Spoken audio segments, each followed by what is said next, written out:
Good day, folks. How are you all doing? Hope everybody is absolutely fantastic, but I'm not going to do my normal intro this time. So by request, I've been asked to make a video about my testimony and how I came to Christ. And it's a bit complicated, but I'm going to do my best here. I just did this video. It was 20 minutes long, and I forgot to turn the mic on. And I figured out after I was done that the Lord didn't want that one out there. So he made me forget to turn the mic on. So I had no audio. So I'm going to do it again, and I think I know why he didn't want the other one out there. So I'm going to go a little different direction. It's the same story, but told a little differently, because there's something he didn't like about that one. So first of all, I will say, I've pretty much always known that God was real. Me coming to Christ wasn't discovering that God's real like it is for some people. They don't even believe God's real, and suddenly they not only believe he's real, but they find Jesus at the same time. That wasn't the case for me. I knew he was real. I had a near-death experience years ago, and I even knew he was real before that, but this made it undeniable. I attempted to self-delete, and I succeeded temporarily. Of course, the Lord brought me back. But I bit the biscuit, as they say, in the hospital on, a hospital bed with them working on me, doing the bag thing, getting me breathing, CPR, everything, trying to make me live. And I remember slowly floating out of my body, straight up towards the ceiling, and looking at my dead body down there. And as soon as I floated up, some sort of being showed up, which I thought was God. I thought it was a form of God had come to get really mad at me for what I'd done. So it wasn't, but it was a messenger that he'd sent. The only way I can describe it is a plasma blob. It was a blob. Okay, it was visible. I could see it. It didn't really have eyes or a mouth. It was a being. It was obvious it was a being. And I could hear it. It could speak, and I heard the words it was saying, and it spoke in English. And it was not happy. It yelled, screamed, called me very ungrateful, told me I'd really done it now. The Father had sent this being to let me know what kind of serious trouble I was in. Because it was me throwing my mission away that I should know by now I had. And I did too. I kind of knew. I knew since I was a kid that I had a mission down here, which I'm getting to fulfill now. But I sort of always had been, because I did drug counseling. I did various things along the same lines of what I'm doing now. So it really reprimanded me, made me hover above my body and stare at it. And I remember saying, "Is this it? Am I staying dead?" And it's like, "No, you're not getting off that easy." And it was saying, stare at yourself. Look at yourself. Look what you did. And I could hear everything going on in the room. And there was a friend of mine who was a respiratory therapist, worked in the hospital, who had pushed her way in the room, and she wasn't even allowed to be in there because she knew me that well. She was a close friend. She was screaming hysterically. They were trying to keep her away from me because she wanted to get to me and try to save me. They wouldn't let her. They held her back. Another respiratory therapist was working on me. And as he worked on me, he called me every name in the book. He called me an ungrateful a-hole and names.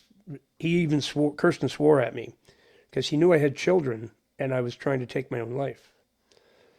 So I remember listening to every word he said, and I memorized it. I memorized everything he said. It was a big long spiel as he took the bag and he's getting me breathing. I shouldn't even bother. I should let you die, you son of a blah, blah, blah. And he just went off like that. So when I asked the plasma blob, "Am I done?" "No, you're not getting off that easy. Back you go." Sent me back into my body, and I remember being thrust into it, and I woke up. Totally woke up. Like, I was good. I was fine. I'd been dead, but now I'm fine. Just like that. And I looked at the respiratory therapist and I said, I don't hold a thing against you that you said. He goes, what are you talking about? And I told him everything he said. And everybody freaked right out. Everybody just lost their mind, except my friend, who was a real God-fearing woman and knew what had just happened. She understood. She understood right away. She was just so happy I was alive. She's like, you were gone, weren't you? You were out of your body. I'm like, oh yeah, I was up there. She's like, wow. And she hugged me, and they couldn't believe I was alive because they were just about to pronounce me dead officially. When you have an experience like that, you don't even question the Lord anymore. That's it, right? But I still, at this point, had not accepted Jesus.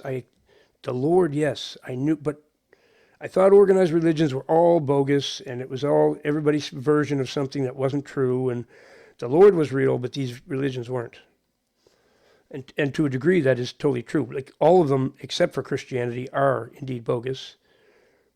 And even Christianity has some issues because it's man-made, right? Anything that man's hands touch gets corrupted. And the organized religion of Christianity is no exception. Okay, it has been corrupted. That's why I call myself a Bible-believing follower of Christ. That's your safest bet. Don't bother putting yourself in a box or putting a label on yourself spiritually. Bible-believing follower of Christ. So then, over the years, I did some really dumb things, and I got involved in shamanism, sorcery, heavy-duty drugs. Drank enough to float the Titanic. Got married and divorced a second time. Okay, this near-death experience was at the end of my first marriage. I did this because my first wife left me, and I didn't handle it. And that was what I did. Got married again years later, and same thing happened. Lost that marriage too.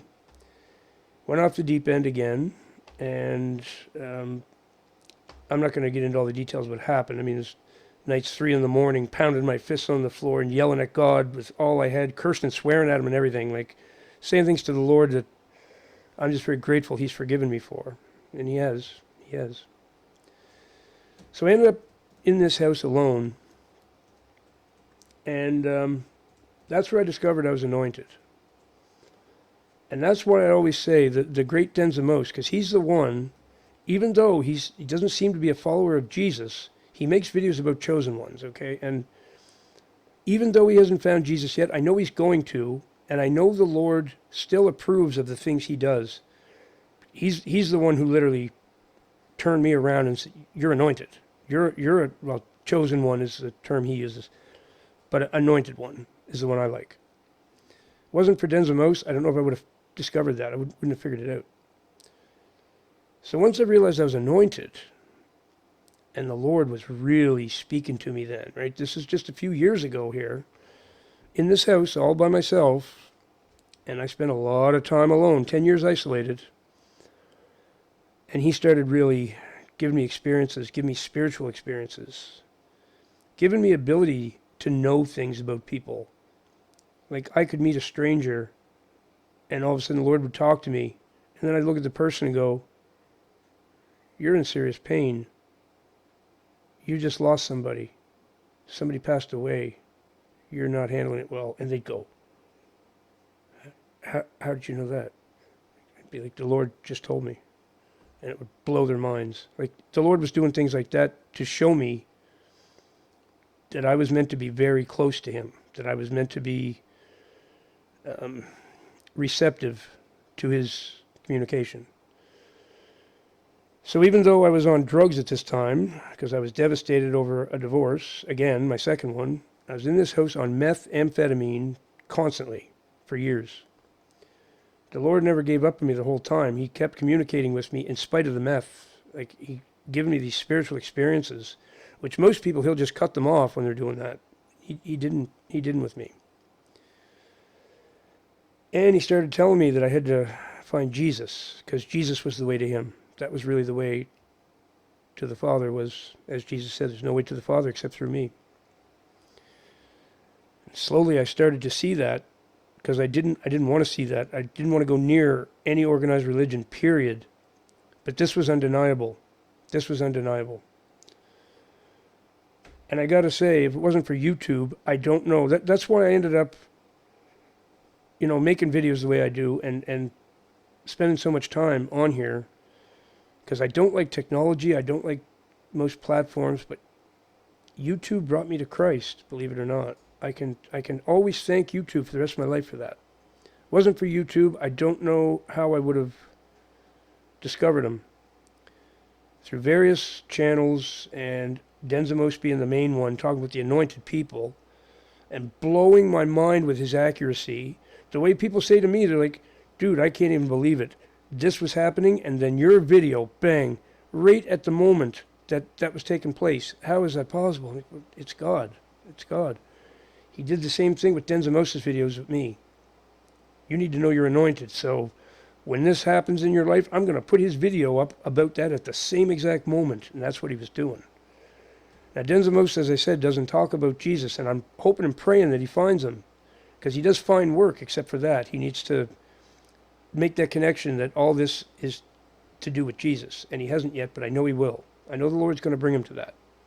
So it's not for me to judge what he's doing. The things he's doing are informing God's anointed people about many things they need to know. So I know God's got his hand on Denzamos' shoulder. I'm quite confident of that. And eventually, I finally opened my heart enough. I think Jesus is really, it's all true. Couldn't understand atonement. I thought that concept is ridiculous. How can God need to send down his son to die on the cross to wash us clean of sins? And I sat and pondered and pondered and pondered that. I couldn't make sense out of it. I just couldn't. Then one day, I not only made sense out of it, I made real sense out of it. And I don't even know if I'd be able to put it into words for someone else so they could understand the way I do. It's just this deep knowing that I have about it. From the Lord. He wanted me to understand it so much that he gave me the understanding. Right? I didn't have to fight for it anymore. He just gave it to me. And then I realized that I could ask the Lord for strength to give up the meth I was on and the drinking I was doing, the cigarettes I was smoking, and stop watching porn. And, I just could give me the ability to remain completely celibate and not masturbate or any of these things that everybody's struggling with, right? Didn't have to do it on my own. I could ask the Lord for assistance. I could turn to Jesus. I could get inspiration from the stories of Jesus. I could read the Bible, and I could understand all these new things. And I really enjoyed reading the Gospels. Like I sat and read them. I'd read them years before, but they didn't have the same effect. When I read them this time, boy, there was certain things that I could more than relate to. Certain things I could more than relate to in those Gospels. And then all of a sudden, it was just, I was 100% sure Jesus was the answer. There was no other way to have a good life other than to surrender and believe in Jesus, turn my life right over. And that's really as simple as it was. The end part, to get there wasn't simple. Years of isolation and drug use and total disobedience. But the Lord kept telling me, no, you don't get to do this. Other people might get to turn away from me, but you're not going to get to. I can't have you turn away from me. I need you. I put you there to do something, and you're going to do it.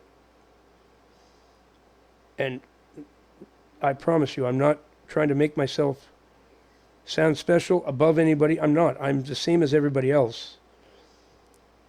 It seems that the Lord has a big responsibility for me for some reason, and he's not going to let me out of it no matter what. Not that I want out of it. I truly don't. But he gave me a lot of unusual abilities, I guess, gifts of spirit, we could say. He gave me a lot of really unusual ones, like an intuition that's very bizarre. It's very bizarre. And musical ability, ears for music. Most people, they need some sort of, they need to read music, or, they need a paper in front of them to understand what's going on. I can hear music in a way that's bizarre.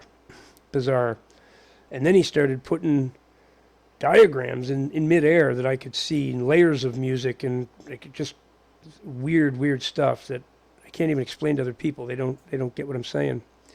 So I started to realize, okay, he wouldn't do this unless he had a big job for me. So I better start believing in it all, because it's obviously all true.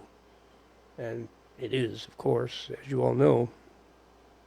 Or maybe there's some of you out there that haven't come to that conclusion yet. I hope and pray that my videos will make some difference and help you to see. Jesus Christ is the way, the truth, and the life.